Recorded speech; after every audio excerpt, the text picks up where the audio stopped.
Bok ljudi, ja sam Lovro i danas snimamo drugu epizodu škole fotografije Powered by Samsung.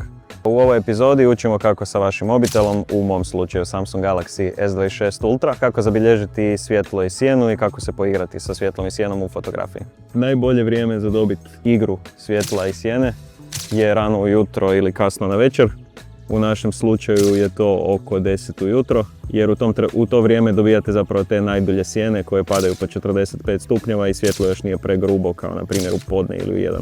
Stvar koju najčešće mijenjam u slici kada fotografiram je ekspozicija slike, odnosno da slika bude tamnija ili svjetlija.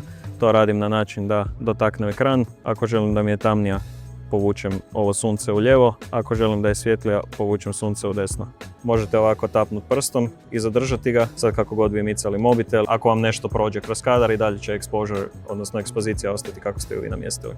Još jedna stvar koja mi se jako sviđa kod ovog mobitela je njegov dizajn.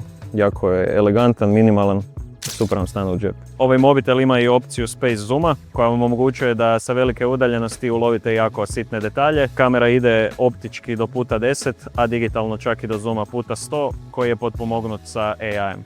I stvar koju koristim na dnevnoj bazi sa ovim mobitelom je njegov privacy display s kojim u principu postižete da vam apsolutno niko osim vas ne može vidjeti što radite na vašem ekranu. Kad ga okrenete pod kutem, ništa se ne vidi.